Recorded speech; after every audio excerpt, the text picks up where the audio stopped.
Before I jump into it, Dmitri, I have to ask you, do you have sex to music? I knew you were going to ask me that. And let me see how I can relate this back to marketing. Welcome back to the Amazing Marketing Show, where we discover marketing is a part of everything around us, from business, fashion, and food, and how we communicate with the world. It's not just about ads. Everything is marketing. I'm Dmitri Smirnov. I'm pleased to be joined by my co-host, Chris Gray. Chris, how are you? Dmitri, what up, man?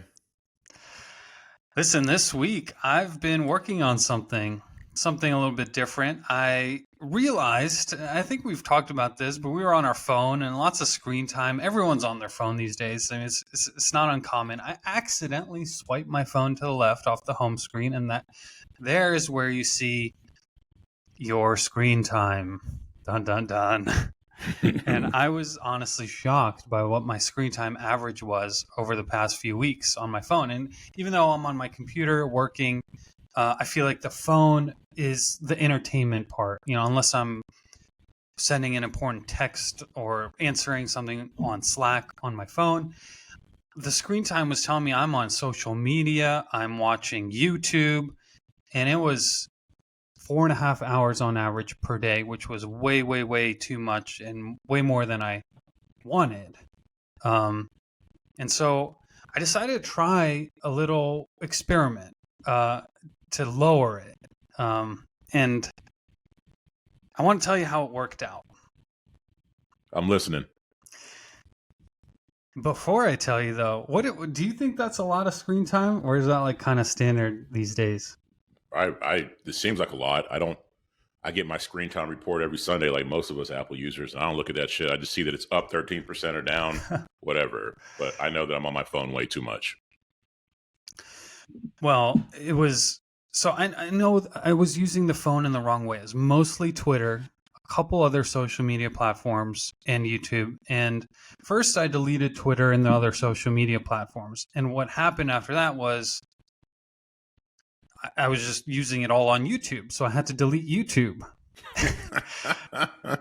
And now I have pretty much no apps on my phone, so I'm finding myself still going and reaching for my phone the same number of times I would used to, but instead of opening up Twitter or something, I'm opening up random apps that I didn't even know I had. So I'm like, oh, I have a calculator app, and I'm just putting in random numbers. So I have, like, what was the score of some college preseason game, and so it turns out it's literally, I think, just the actual screen that I'm addicted to, and not necessarily even the apps. It seems like you're going through the addiction process. I say that because I think I'm with you. I haven't tried an experiment, but it's funny you brought this up because just yesterday I had removed all social media from my phone, but I had Facebook Messenger. And then probably 2 weeks ago, I learned that you could go through Facebook Messenger and then access Facebook again. So it was like, what was the point of me not having it? And so in the last 2 weeks, I was going through Messenger into Facebook, right? So now, yesterday, I just deleted Messenger for some of the reasons that you have articulated.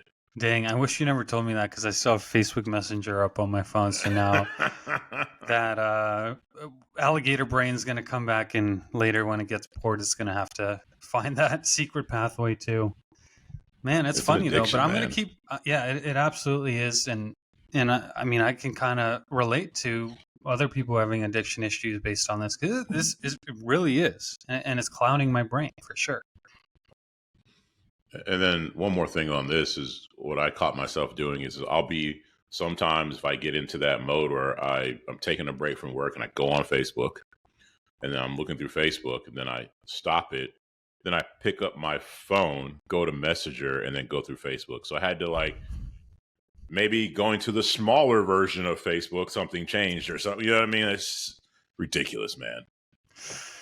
Well, we're all in the same boat together, so we'll keep everyone updated on this. And I know everyone's got this addiction that they got to kick. Everyone knows they got to kick it. But let's move on to our segment of the day. It's What's Trending, and I know you've got a good one for us today, so I'm going to kick it over to you.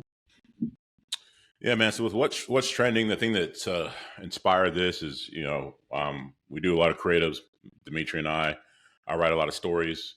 Um, I don't just make up stories for the hell of making up stories. When we're doing these things, I look for what's already working, what's already landed with people, and then make my own version of that. So an example would be I would go to Reddit, look at find a subreddit or whatever, sort it by all time, and then look at the top and just start looking at stories. And then how could I take one of those stories, modify it, and make one of my own? Because that gives me or you a better chance of having a successful story if you see something that already worked with other people. So in doing that, I come across a number of stories. Here's one that really stood out to me and I found interesting. Before I jump into it, Dmitri, I have to ask you, do you have sex to music? I knew you were going to ask me that. And let me see how I can relate this back to marketing. Yeah, I mean, sure. Look, short answer is yes. Yes, some of the time. Okay, not every time, but I think it helps set the mood. So yes. Huh. I have never done that. And of all my years of having sex, maybe back in the day, some girl put music on. I've never intentionally done it. Well, I was reading this story, and this guy, he wanted to be a better lover. So he starts reading, and he finds out that matching the rhythm of some music would assist in him being a better lover. So he makes a playlist. And he's got this playlist. He's got this girlfriend, and every time they have sex, he puts on the playlist and he matches the rhythm of the songs. He has this one song in particular that is his favorite song. He says he plays it every time they have sex, and he says that it's got a good rhythm, good cadence for him to match. Loves it. Well, 2 years later, one day his girlfriend finally says, "You know what? I hate your playlist, and I really hate that song." And it just breaks his brain because for the last 2 years of him thinking they've been having some amazing sex sessions, she's been hating it. She hasn't been present. And so it annoyed him that, it took 2 years for her to tell him this. That was annoying. But he's also embarrassed because here he is matching the music, all in the mood and all this stuff. And she's just hating it, just hating the music. So yeah, that's a sad story. What the heck? I mean, he thought it was all good, and what she was pretending. So that's no good. Come on, we want honest feedback. Man. It's like finding out that your girlfriend's been, it's just shy of finding out that she's been faking orgasms or something, right? Like it's a blow. So he drops the link to the song, and I get interested, and I'm like, okay, well, what the heck? What was this song that she hated so much? And let me briefly play this song for you guys, and then you tell me what you think. Let's see. Let's do it.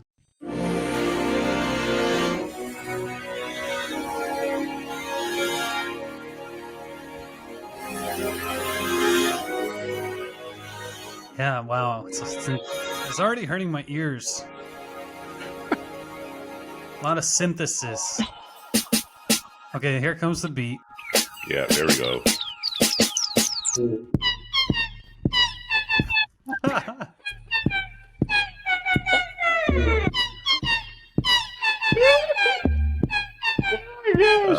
All right, I gotta stop. Right.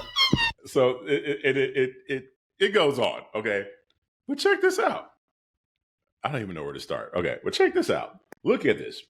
9.4 million views on this link. Incredible. 9.4 million.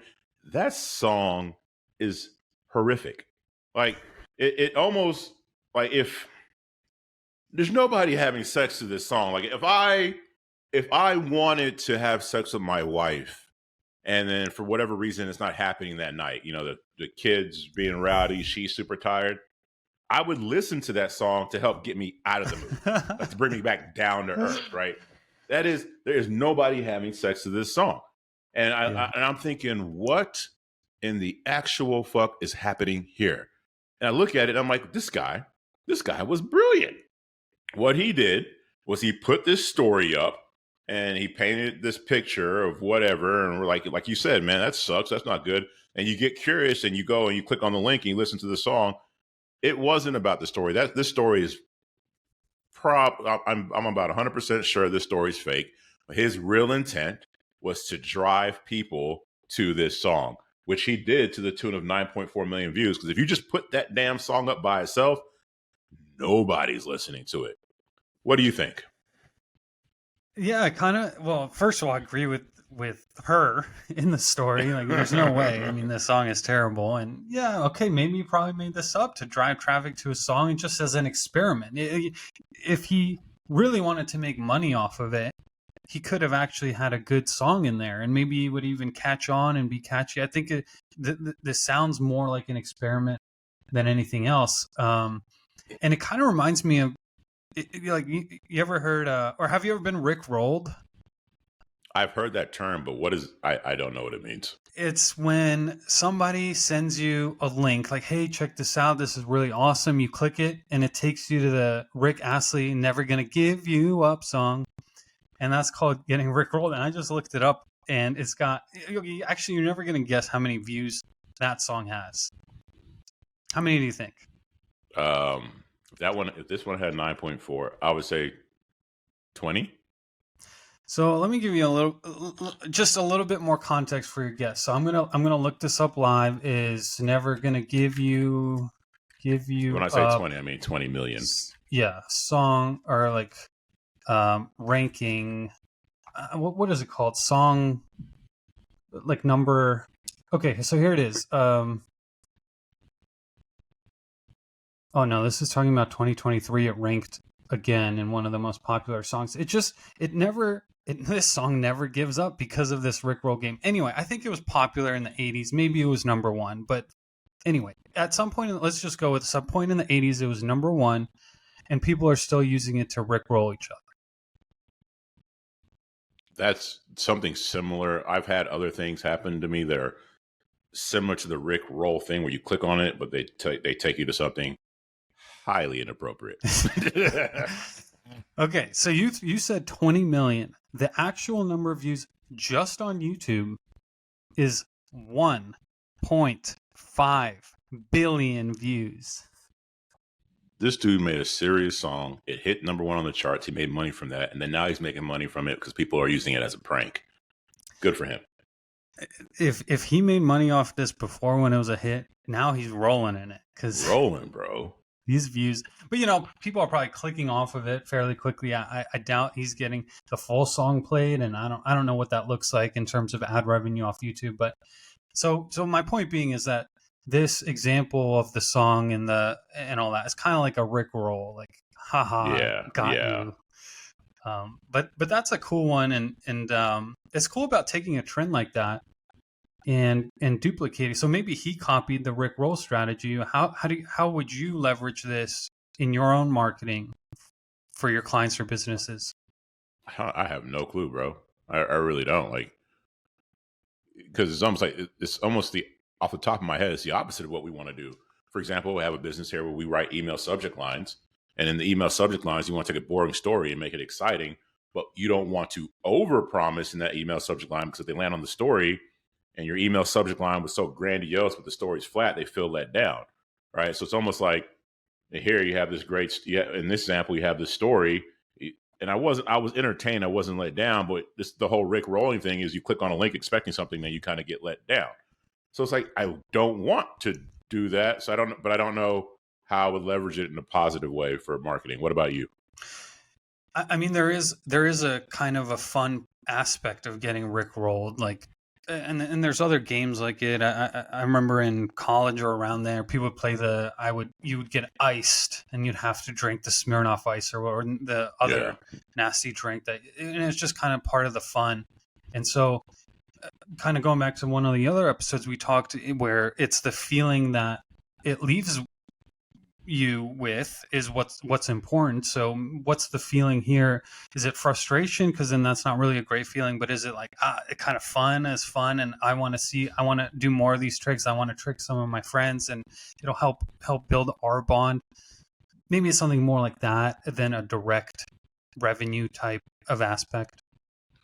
Well, in this case, it most definitely worked because here we are talking about it on the show, and the guy, it's probably his song. He got 9.4 million views to the song, so it worked. And I think that to your point earlier, it would have worked. It could have worked better if he'd have known his demographic and put a real song out there. And I think of speaking of knowing your demographic, we can go into our main topic here. You let me know how you want to start, my man. Yeah, well, I was actually going to ask just on that previous one is since marketing is in everything, like how do we and we know sex sells, but this is more like talking. So he was talking about sex, so it was interesting in the story, and I don't know, maybe it's something we think about over the next week and when we talk about it again. But it's like how and is music, during sex, is that part of the marketing aspect of it? I don't know. This is actually one I don't have an answer for. It's to hit on it real quick. What makes a good story is typically sex, drama, humor. One of those three. What I found makes, and in this case, the guy went directly with sex and then had some drama in it. Then the humor at the end. He kind of covered all of it. So it kind of has all three. And if you want to look for this is the number one ranked "Today I Fucked Up" Reddit post of all time. That says something. So he really, really crushed it on this, or she, whoever it is. It's probably a he though. Yeah, so we'll keep our eye out, and especially, I mean, you're always on Reddit, so you'll keep your eye out on what's trending next. But as you mentioned, let's move on to our main topic. And you should intro this one too, because you found this one. So let me kick it right back to you, and you tell us. Yeah, so I'm from. My parents are Jamaican, but I was born and raised in Texas, specifically the Austin area. Grew up listening to a lot of reggae and hip hop. In hip hop, you have subcultures, just like any other. Rock. It's not all just rock, right? You have hardcore, and you have other versions of it. So in hip hop, you have these different subcultures. I think it's called heavy metal, or is it like death metal? There's death hardcore, metal. Hardcore. I think you're thinking back to our previous topic there. There is a hardcore, like a punk, like whatever. Jocko Willink got me into that type of music. But back to the lecture at hand with hip hop here in the South, there was a big movement out of Houston. Houston had a huge, they were the mecca for Texas hip hop. And in Texas hip hop, you don't need to be a hip hop fan to get what I'm saying. I'm just kind of laying the context for you. This is going somewhere. But out of Texas, there's a UGK. You ever heard that song, Big Pimpin' Spending Cheese? Oh, yeah, for sure. UGK, they're out of Houston. They're with Jay-Z, but they're one of the big ones out of Houston. There's some other songs like Gonna Catch Me Riding Dirty. That's another big guy, that was millionaire. A huge hit. Yeah. And so, but it started in this subculture with screw music and all this and all that. It started in Houston. So here's this guy out of Houston, Jim McInville. I don't know how to say his name. He's better known as Mattress Mac. He's been selling mattresses in the Houston area forever. If you live in Houston, you've heard of him. I don't. But Mattress Mac has made a bunch of money pushing mattresses over a long time.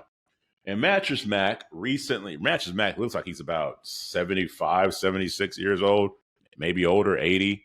He's looking more like, like Jerry Jones. Like they look around the same age, older. And Mattress Mac dropped a commercial here recently that went nuts. It just went viral. And Mattress Mac is clearly speaking to a certain demographic in this video. I am going to play a clip for you guys listening and show a clip for all two of you that are watching. Give me 1 sec here. Share. Figure it out. There we go. Now, before I even go for you listening, this guy, Mattress Mac, like I said, he looks like Jerry Jones. He's wearing a big purple puffy jacket, almost like something that Puff Daddy would have wore back in the 90s, like a big puffy purple jacket. He's bald and he's got a purple bandana tied in a Tupac fashion. But this purple stuff, this cup that he's holding that you guys can see, the Sprite, the Jolly Ranchers, all this is speaking to the demographic. If you're in this subculture, you already know what this means. Let me play a little bit of what Mattress Mac is talking about right here. Did you get chopped and screwed by a competitor who said they were going to hook it up, then went ghost when it was time for your delivery? Here at Gallery Furniture, you know, we stay knocking on doors like Pimp C and Little Kiki. And you know, when you cop from Gallery Furniture, in 4 hours or less, our delivery team is going to show up and show out, because we don't do it for the clout. This is what Gallery Furniture and we are all about. All right.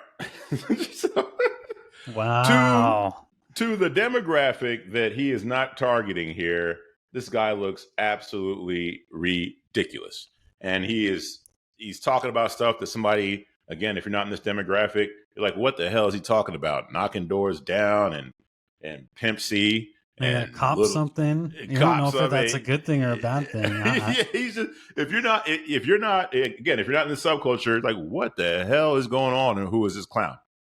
If you are in this subculture and you grew up listening to this music and get up, what you want to do in marketing is you want to stop. You want somebody to stop. Earlier, Dmitri was talking about scrolling and this and mindlessly scrolling. And our job as marketers is to stop you from scrolling, shake you out of that daze, and get you to focus on what's happening. So if you're his target demographic, you see him in his purple, this old white dude in this puffy purple jacket, drinking what it's called lean, or sipping on some scissor. It's like it's a drink that this subculture would drink to kind of get messed up, and they would put Jolly Ranchers and Sprite in it. So you see that, and you're like, what the? If it was a black dude who looked like me doing this, you keep scrolling because that's fitting. But now that you see Jerry Jones sipping on syrup, you're like, what the? So you stop. And then he has the music playing in the background, and then he just starts dropping all these keywords and all these references. And in your mind, you're like, I couldn't stop watching it, Dmitri. I knew what he was doing. I listened to the whole damn commercial. And by the time the commercial was done, I wanted to drive to Houston and buy 12 of these damn mattresses. It was the best damn commercial ever for me. But if you watch it, Dmitri, I mean, you watched it. I sent it to you. What did you think? I mean, that's incredible that you would want to go drive there and buy mattresses, because I saw it. It was shocking and hilarious, but I don't think I'd buy a mattress from him. Like, I would kind of be thinking, is this a joke? Now, I've heard of this guy before, so that I knew it was a commercial as for a real business, but just based on this one commercial alone, I had no idea what he was talking about. It was fun, and it was a cool performance, but I wouldn't buy a mattress from him. Yes. And I think that kind of goes to the point where he was talking to me, and it's not just me. It's not even just, it's going to be a bunch of black folks for sure, but it wasn't just black folks who were within this subculture. You have Hispanics and you have whites as well. But if you're within that subculture, you're just intrigued, and it could go wrong fast. It could even be considered offensive, especially in nowadays. But this man or his team did their research, and they just knocked it out of the park. At one point, he's like, and if your credit is fucked up, we can blah, blah, blah. Like, let's be real, bro. There's a certain part of this demographic that's going to have some messed up credit, right? Like, he knew it. His team knew it, and it went viral for a reason. And then I sent it to some of my friends, and my friends were like, yo, I'll buy a mattress. And really? My friends who knew my friend, one of my business partner who, he's into hip hop culture, brilliant marketer. He's like, yo, his ROAS, return on ad spend, it's going to be astronomical. I thought this was a brilliant example of stopping you, shaking you, waking you up, getting you to pay attention, and then knowing your demographic. I thought it was brilliant. I think one of the things we need to talk about is, why did it land, and why didn't it turn into a PR nightmare for him? Because he is an old white guy, and he does look like Jerry Jones, and he kind of reminds me of Jerry Jones in many ways. He seems like he's on the ball. He's very active. He's wants to be in on things. He's the actual one doing the filming, and so great on him. But why did it land, and why didn't it turn into a PR nightmare? One of the reasons I believe it landed, because this commercial, I didn't play it all for you guys. I'm not going to bore you guys with it, because I'm sure most of the listeners, again, all two of them, are not going to be within this hip hop subculture. But I believe it landed because his team really did their research. It's just, I want to say every other sentence, he's dropping something that makes you say, oh, like you're talking to me. Oh, you know that rap artist, you know that line, you know this new language. I guess it was called Ebonics back in the day. I'm not sure what it's called today, but he's using, if it's Ebonics, that's what he's using over and over. And it's funny. Just funny to hear him say it and say those phrases, and then talk about those artists and those songs. And this is probably a 2 to 3 minute commercial, and boom, boom, boom, boom, just nailing all of it.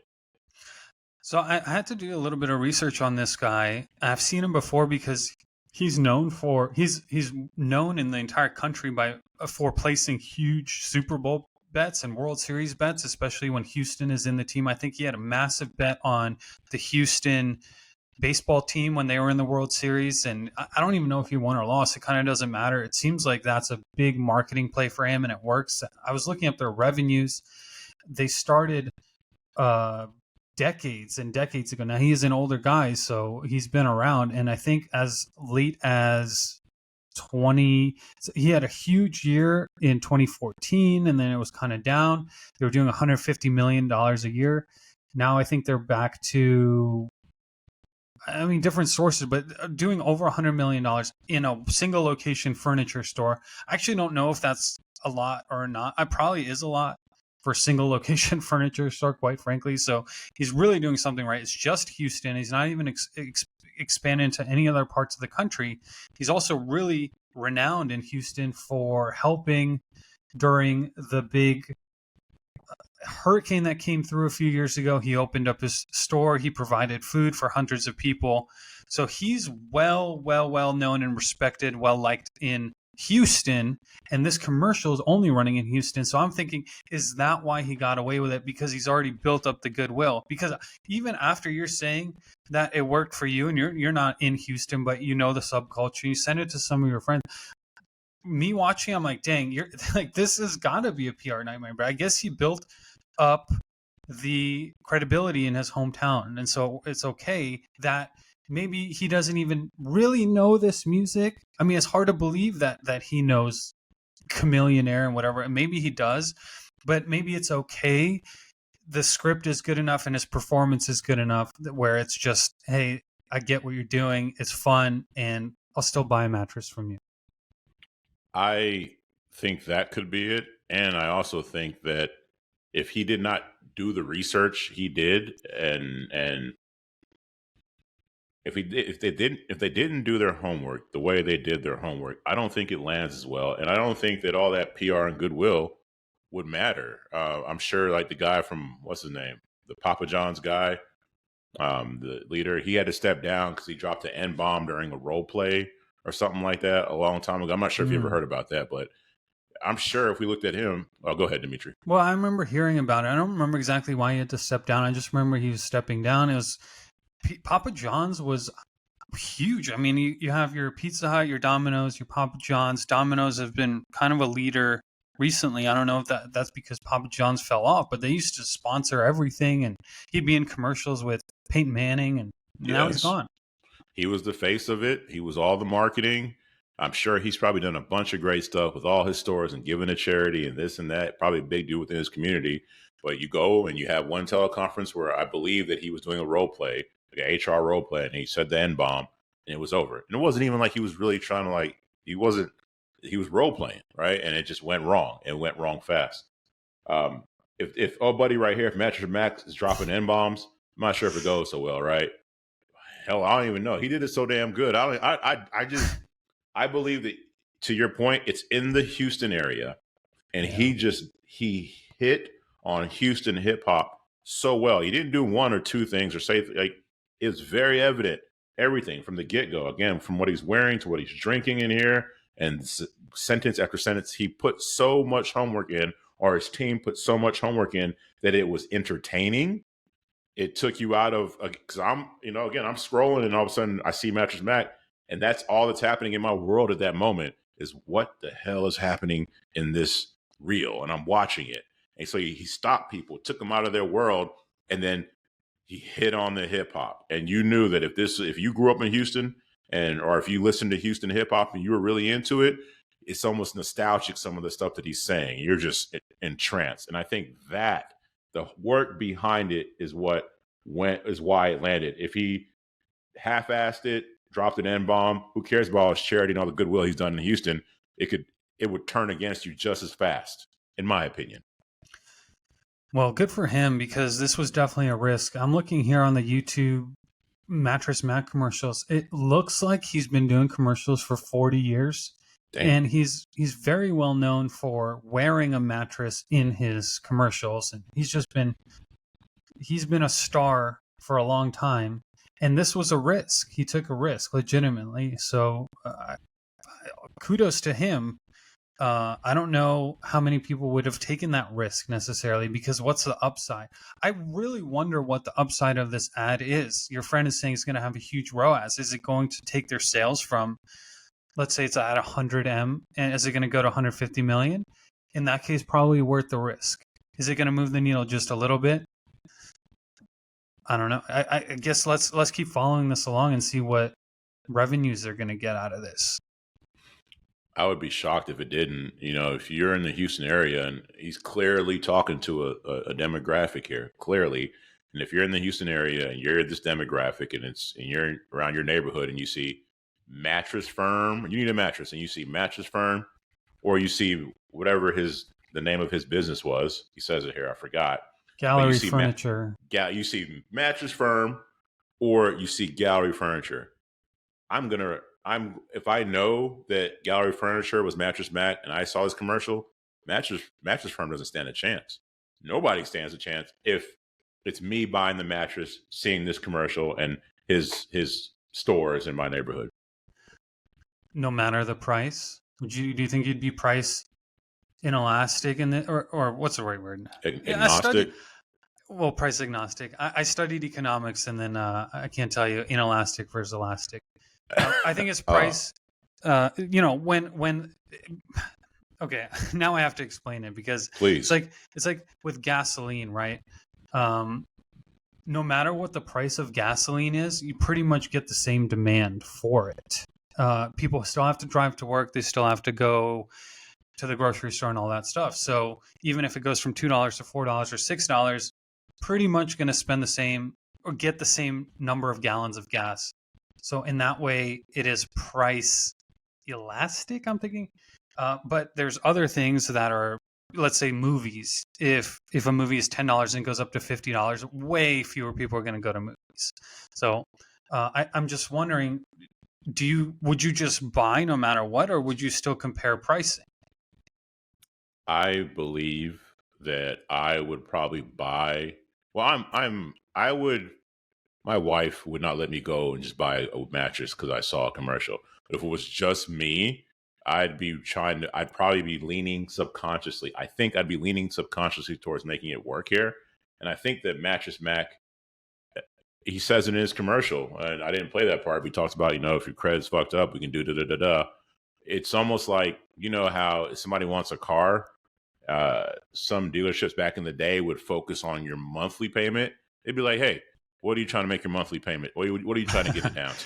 Classic salesman. Yeah, and they just focus on the monthly payment. It gets down to the right price, the monthly payment. The car is sold. They didn't talk about the overall cost, the interest rates, all that. So I bet you go to Mattress Mac's place, they're trying to, you want this mattress? What's the payment? Oh, don't worry about the credit issue. Don't worry about we can get it down to $50 a month or something. And he's probably pushing mattresses that way. Okay, so that just reminded me of this memory I had from back in growing up in DC, and I'm going to play you this commercial. You've never heard it, I bet. So I just thought of this, so check this out. I'm going to share my screen. Okay. Because it really reminded me of that. So...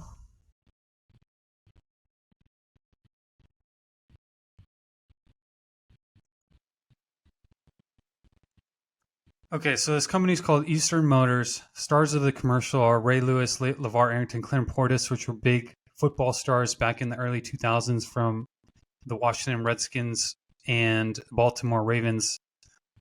And so here, let me play it.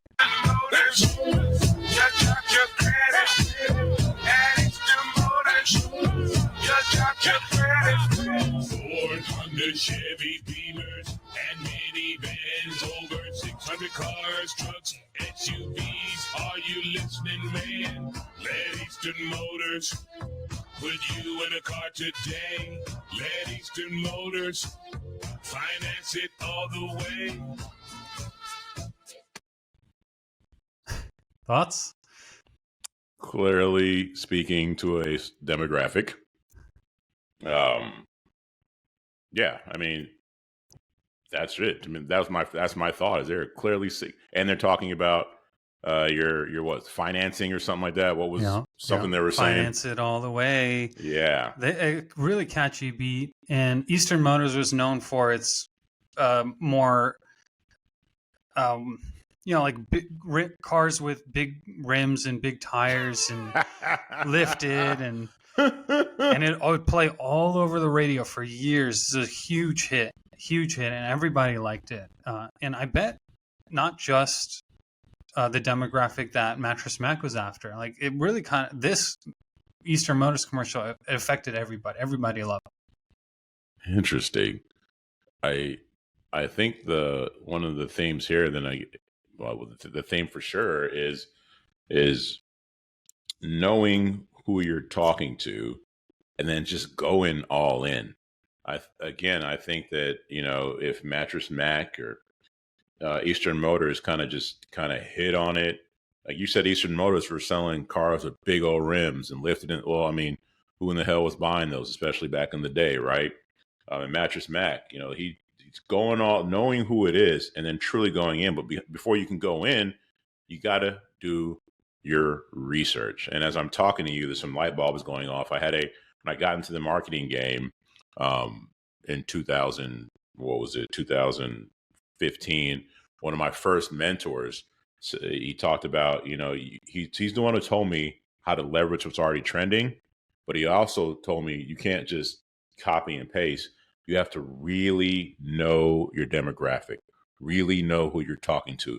Because if you don't do that, your foundation is built on sand, and everything you do post that will crumble.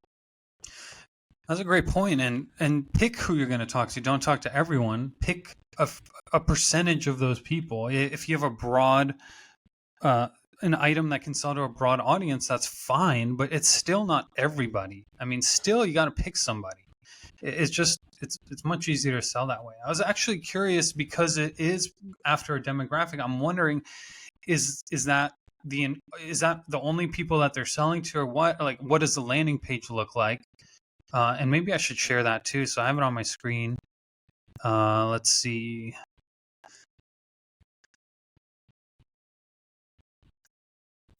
So here's the landing page for Gallery Furniture in Houston, and so far nothing special. Actually, kind of unusual landing page. At first glance, kind of leaves some room for improvement, and it's not even just mattresses. So I wonder what people are Googling when they're seeing that commercial. Are they searching Gallery Furniture? Because in that case, they're not even getting to the mattress part. Or if they do get to the mattress, so there's shop, there's mattress. Mattress isn't even the first option. It comes after bedroom. And then it's mattress guide. Okay, so no credit financing, Wells Fargo finance. There's kind of a lot going on here. There's a lot. Tempur-Pedic. And so I feel like there isn't congruency here between that commercial that we saw, that you showed us, and this landing page. So it might be losing a lot of people if this is the case. I agree, because as dialed in as they were in that commercial, it's quite the opposite when we're looking at their website. For those who are listening, it's just there's a lot going on this webpage, and there's options and numerous things to click on. It's not very clear on what you should do next. Yeah, I kind of. So they're selling Tempur-Pedic more than anything, more than coming into the store. But maybe people are watching that commercial and just, hey, how do I get to this store? What's the address? And then it's done from there. But if I get onto this website, I'm thinking, oh, they're selling Tempur-Pedic. Well, now it's a matter of where can I get a Tempur-Pedic for less, and it's a price comparison game at that point. Maybe with the mattress, I've never worked with a mattress company. Maybe when you think about buying a mattress, I might research about a mattress. Like, I might do some research, but at the end of the day, you don't just buy a mattress online. You got to go to the store, right? So maybe that's what his team is relying on is you just got to, you're going to come into the store to, and then from there, maybe there's a funnel or something. I don't know, but that website is terrible. El Terrible. El terrible. Yeah, now I got to his cut or his about us. And so it starts with Jim, Mattress Mac, Machiavelli has always believed in God, country, family, and hard work. So he's picking another demographic by leading with that as well. And then it talks about him being a philanthropist, about his industry and all this. Well, I mean, okay, so I guess the whole point is, are you buying from him? But hey, man, that's a good ad, and maybe even so. The elements of the ad would be something cool to break down. Maybe so. You're talking about he had the specific language down that I couldn't understand. And by the way, I was a fan of rap in the early 2000s, including the Chameleonaire song. Definitely was a big hit. I liked the Nelly from St. Louis. Who else was like? There were all these different sub areas that were putting out their best. That even hit me in the Washington D.C. area in the suburbs. So, I mean, we were like when what was it, that big Nelly song, Country Grammar, that was just absolutely massive. And I don't remember if you remember his music video. I thought that was such a fun video, and he had everyone out there. And a lot of videos do that nowadays, where it's cars and the girls everywhere, and they're out in the street, and everyone's together as a community. It's just it was a really fun song and video. But okay, so he had the language, he had the dress, right, and he had the Sprite and the Jolly Rancher in a foam cup. So I guess all of that is correct in terms of costume design. Like if there are awards if there was like the Oscars for commercials, he might get something there for costume design. I don't see how you don't, because again, like I was saying earlier, if you're within this subculture, it's purple. Like it's called purple drink, purple this, purple stuff. So hence the big purple puffy jacket, the purple bandana tied Tupac style, and then again sipping on some scissor, sipping on lean. It's usually a double cup, a styrofoam cup, right? It's not a red Solo cup. It's a styrofoam cup. It stays colder longer. And then they would put Sprite, Jolly Ranchers, and I think promethazine or whatever it was. That's the mix. And they would drink that and pass out. He's doing all that without talking about it. You just see it and you know. Brilliant. So even without the words themselves, it's already taking somebody out of where they are and putting them back to 20 years ago when they were listening to this or wearing this or if they still do it. So he's transporting them just with that. And I think that's an important point to mention. A lot of the clients that we work with, they're like, okay, I can record a video, no problem. And a lot of coaching, I believe, is pushing this where you can, anything can be an ad. Just pick up your phone and record your face and that's an ad. And that's true to an extent, but you're missing so much of the power of video advertising by not leveraging costume, by not leveraging the setting that you're in. If you're a real estate agent, why is your ad not you knocking on a door or something, or putting a sign in a yard, like, or whatever is going to take your customer into that state of mind? So yeah, that's really cool that he did it, and it's such a success. And with these YouTube search results, it's just Fox Houston and all these different news channels are talking about him because of this. So he had a lot of attention, probably mostly because of what he's wearing and I mean partly what he's saying. Yeah, man, and I know I keep saying it, but it's just good on him to get all that attention, all that national media coverage because he did it well, and this was a huge risk. This could have gone south super fast if it wasn't entertaining and well done. And to your point, I think part of you asked me earlier what why it didn't go south. I think you just answered it too because he transports that viewer, that person, his target demographic, by just at a glance at when the commercial starts. I probably didn't show you guys. He starts off the commercial. He doesn't even say a word for the first 5 to 10 seconds. It's just him mixing up the drink, putting in the Sprite, putting in the Jolly Ranchers, twirling the cup, drinking. And he goes, not bad. Right then and there, by looking at him mix this drink without him saying anything, you know exactly what he's doing. You're like, what the hell is Jerry Jones? This Jerry Jones looking dude drinking some drink. We call it drank back in the day, or lean or whatever, serve. Like, what is he doing? So, and he hadn't even said a word in the first 5 to 10 seconds. So, like, again, he takes you out of it. He takes you out of your normal thing, and you identify with it. At the same time, you're like, I identify with this, but what the hell is going on? Like, here's an example too, Dmitri. My parents are Jamaican. In Jamaica, there's a lot of Chinese people, a surprising amount of Chinese people. And when you see the language, people call it Jamaican. It's called patois, and people can speak it really heavy. Where it's English, but you don't know what. It's a really broken. You don't know what the heck's going on. And when I see somebody who's Chinese, really speaking patois, like deep Jamaican, cussing you out, some terrible cuss words, and the Chinese dudes doing, I'm transported because this is the language I grew up listening to. This is part of my culture, but you look different. Like, it's like a Chinese dude speaking, like a Scottish Chinese dude. It's going to throw you off. It's a very different type of accent. And you're trying to match it up, and it doesn't match. And so now you're transported. You're already hypnotized almost. And I think that's what happened here. You're like, what the hell is going on? And then he goes into it. Yeah, wow. So I'm like, there's so much more that is available to us as marketers, as tools to build a good ad than just the standard used and reused. Okay, it's a hook, it's a body, it's a call to action.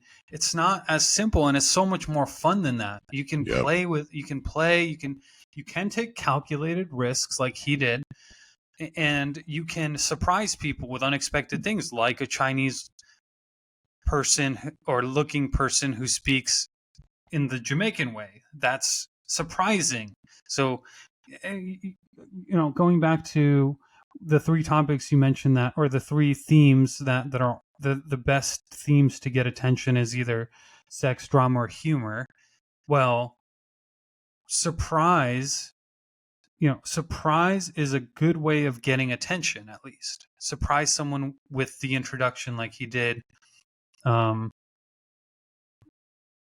out the audience, great copy on the intro, and then he closes it. I believe he closes the ad with a really funny call to action, because he didn't change back to his normal self. He didn't say, okay, now go shopping. He said something about copping out, and like, even the call to action is on brand. Yeah. It's not like come buy a mattress, it's come cop a mattress. Like, that's slang. TV commercials are different than direct response.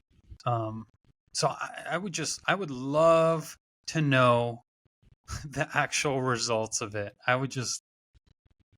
It would be so good to know, but I don't know. It's a private company, so I don't know if we're ever going to find out.